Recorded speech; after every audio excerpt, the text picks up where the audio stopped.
हो जाएगी 0.4 और ये x कितना हो जाएगा 0.4 प्लस x का स्क्वायर। F2 होगा 1/4 पाई एप्सिलॉन 0 Q1 का मान होगा 0.25 माइक्रो कूलाम है तो 10 की घात -6। Q2 फिर से Q होगा और जो डिस्टेंस हो जाएगी x, तो x का स्क्वायर। हल कर लेंगे 1/4πε0 से 1/4πε0 कट जाएगा।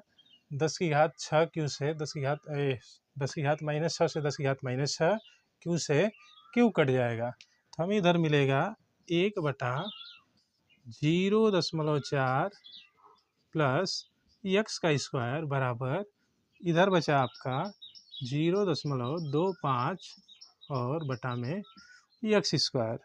दोनों साइड का वर्गमूल हम लोग निकाल लेंगे। तो ये मिलेगा आपका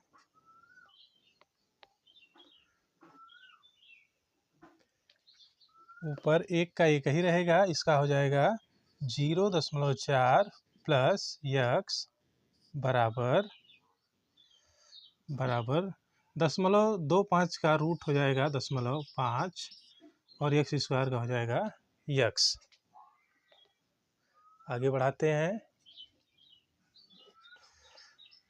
तिर्यक गुणा करा लेंगे। x का गुणा x में एक में तो x एक कम x और 0.5 के गुणा इसमें कराएंगे तो 5 के गुणा 4 में कराएंगे तो 4 5 6 20, 2 अंक पे दशमलव प्लस 0.5 के गुणा x में तो 0.5 x।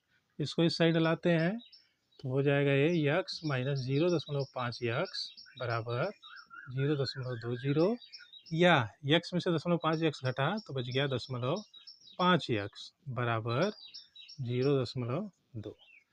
दशमलव एक एक अंक पे हट जाएगा तो x का मान आ जाएगा 2/5 या 5 से काट देंगे 2 को तो 0.4 मीटर।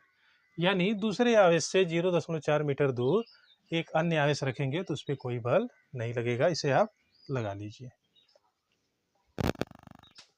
अब बढ़ते हैं सवाल नंबर 25।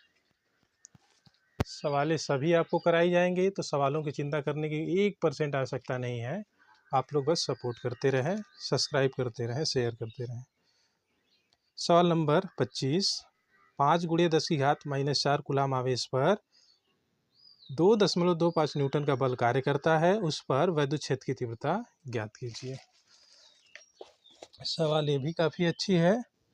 5 × 10 की घात -4 कूलाम का आवेश है।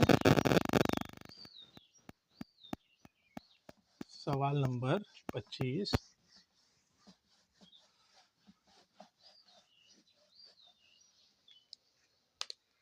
सवाल नंबर 25, जो आवेश Q है, आवेश Q इसका मान है 5 × 10 की घात -4 कूलाम। 5 × 10 की घात -4 कूलाम। इस पे जो बल लगता है वो है 2.25 न्यूटन। बल F दिया है, बल F का मान है 2.25 न्यूटन। वैद्युत क्षेत्र की तीव्रता पूछा है तो हम लोग इसका फार्मूला पढ़े हैं। क्या होता है? E बराबर वैद्युत क्षेत्र की तीव्रता, वैद्युत क्षेत्र की तीव्रता, वैद्युत क्षेत्र की तीव्रता E बराबर क्या होता है भाई? F/Q। हल कर लेंगे। F के जगह 2.25 और आवेश है 5 × 10 की घात -4। हल कर लेंगे इसे। -4 ऊपर गया तो प्लस का 4 और 2 अंक पे दशमलव है तो +4 से हो जाएगा प्लस का 2। लिखेंगे 225 × 10 की घात 2। फिर से समझना, -4 ऊपर गया प्लस का 4 और 2 अंक पे दशमलव है तो +4 में से 2 जीरो इधर आ जाएगा तो +2 बच जाएगा और बटा में 5। 5 से हम लोग 225 को काट लेंगे, आएगा 5 से कितने बार में कटेगा? 5 चौका 20, 2 बचा, 5 बचे 25, 45 बार में कट गया। तो 45 × 10 की घात 2 या 0.45 न्यूटन प्रति कूलाम। नोट कीजिए। अब सवाल नंबर 26। सवाल नंबर 26 है, एक अल्फा कण 15 × 10 की घात 4 न्यूटन प्रति कूलाम के वैद्युत क्षेत्र में स्थित है, उस पर लगने वाले वैद्युत बल की गणना कीजिए। सवाल नंबर 26 यहीं बगल में हम लगा रहे हैं। सवाल नंबर 26, कौन सा कण है? अल्फा कण। तो अल्फा कण का आवेश आपको पता होगा, अल्फा कण का आवेश Q बराबर कितना होता है 3.2 गुणे 10 की घात -19। इस पे इसका जो वैद्युत क्षेत्र है वो कितना दिया है 15 गुणे 10 की घात 4। वैद्युत क्षेत्र E का मान दिया है, वैद्युत क्षेत्र E का मान है 15 गुणे 10 की घात 4 न्यूटन प्रति कूलाम। आपसे पूछा है कि इस पे कितना बल लगेगा, तो बल F बराबर क्या होगा, आप जानते हो फार्मूला E बराबर F/Q या F बराबर QE। अब फार्मूला सीधे याद रखोगे, F बराबर QE। Q का मान 3.2 गुणे 10 की घात -19 और E का मान दिया है 15 गुणे 10 की घात 4। गुणा करा लेंगे, 15 दूना 30 का 0 हासिल 3, 15 तिया 45 और 3 48, एक अंक पे दशमलव, 10 की घात -19 और 10 की घात प्लस का 4 हो जाएगा 10 की घात माइनस का 15। या इसे हम लोग लिख सकते हैं 4.8 गुणे 10 की घात 14 न्यूटन, -14 न्यूटन, 10 की घात -14 न्यूटन। अब सवाल नंबर 27। सवाल नंबर 27 कह रहा है कि हीलियम नाभिक के कारण उससे 1 एंगस्ट्रॉम की दूरी पर वैद्युत क्षेत्र की तीव्रता की गणना कीजिए। सवाल नंबर 27।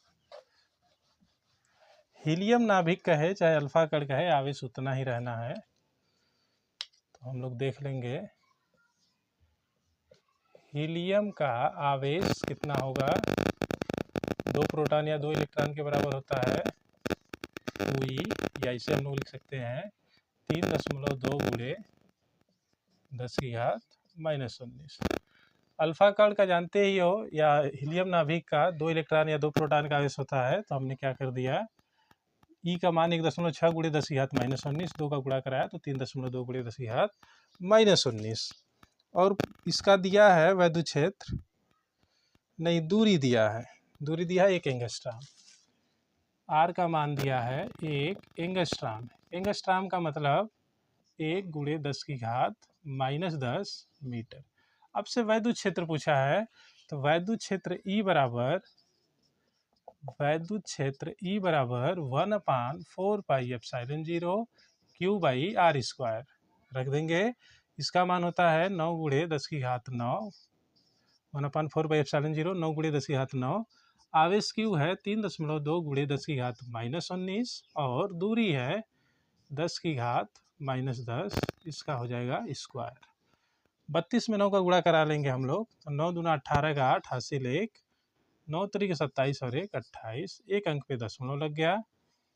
10 की घात -19 और +9 हो जाएगा 10 की घात -10, और -10 का स्क्वायर कर देंगे तो 10 की घात -20। ऊपर चला गया, चला जाएगा तो प्लस का 20 हो जाएगा।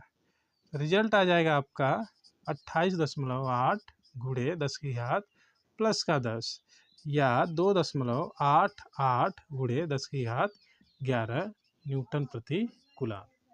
सवाल नंबर 27 भी हो गया। अब हम लोग लगाएंगे सवाल नंबर 28।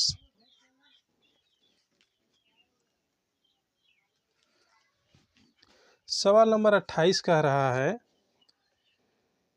कि 5 गुणे 10 की घात 8 कूलाम बिंदु आवेश से कितनी दूरी पर वैद्युत क्षेत्र की तीव्रता 450 न्यूटन प्रति कूलाम होगी। अब की बार दूरी पूछा है, तो लगा लेते हैं हम लोग सवाल नंबर 28।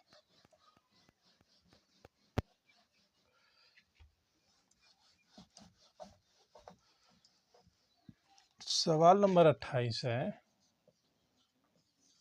आवेश Q का मान दिया है, आवेश Q दिया है आपका 5 गुणे 10 की घात -8, 5 गुणे 10 की घात -8 कूलाम। दूरी आपसे पूछा है, वैद्युत क्षेत्र दिया है E बराबर 450 न्यूटन प्रति कूलाम। तो वैद्युत क्षेत्र की तीव्रता का जनरल फार्मूला लगा देंगे। क्या होता है, वैद्युत क्षेत्र की तीव्रता E बराबर 1/4 पाई एप्सिलॉन 0 Q/r²। E की जगह हम लोग रखेंगे 450 1/4 पाई एप्सिलॉन 0 9 गुणे 10 की घात 9 होता है और Q का मान दिया है 5 गुणे 10 की घात -8। R हमें पता करना है। तो R स्क्वायर, R का मान पता करना है तो इसको लेफ्ट में भेजेंगे और इसको राइट में। आ जाएगा R स्क्वायर बराबर 9 गुणे, या 9 का गुणा 5 में कर देते हैं, 9 पचे 45 गुणे 10 की घात 9 और 10 की घात -8 हो जाएगा 10 की घात 1, या सीधे सीधे 10 लिख सकते हैं और ये आ जाएगा 450 नीचे। 450 से 450 कट जाएगा तो R स्क्वायर का मान आ जाएगा 1, या R का मान आ जाएगा 1 मीटर। कितना दूर उत्तर आएगा? तो 1 मीटर दूर वैद्युत क्षेत्र की तीव्रता 450 कुल न्यूटन प्रति कूलाम होगी। अब सवाल नंबर 29। एक स्थान पे 1000 न्यूटन प्रति कूलाम का वैद्युत क्षेत्र पूर्व की ओर है। इस क्षेत्र में ऐसी वस्तु स्थित है जिस पर 10 की घात 6 इलेक्ट्रॉनों की अधिकता है। वस्तु पर लगने वाले बल की दिशा एवं परिमाण ज्ञात कीजिए। सवाल ठीक ठाक है। सवाल नंबर 29 वैद्युत क्षेत्र का मान दिया है, ई का मान 1000 न्यूटन प्रति कूलाम। यहाँ पे इलेक्ट्रॉनों की संख्या दिया है, इलेक्ट्रॉनों की संख्या n का मान दिया है, कितना है? 10 की घात 6 इलेक्ट्रॉन, 10 की घात 6। तो आवेश Q बराबर n ई, n की जगह 10 की घात 6 और ई का मान 1.6 गुणे 10 की घात -19। तो आवेश Q का मान हो गया 1.6 गुणे 10 की घात -13 कूलाम। आपसे पूछा है कि इस पर कितना बल लगेगा, बल की दिशा भी पूछी है। तो बल F बराबर हो जाएगा, बल F बराबर Q E। Q का मान 1.6 गुणे 10 की घात -13 और E का मान 1000।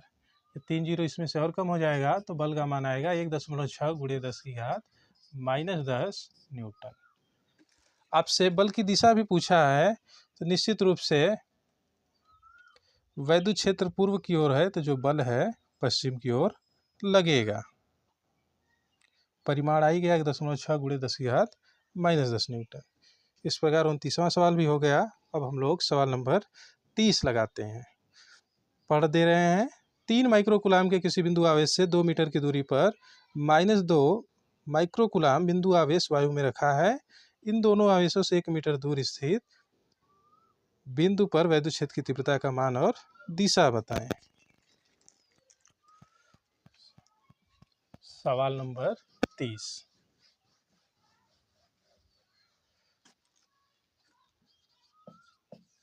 कह रहा है कि एक आवेश है, कितना है? 3 माइक्रोकूलाम का।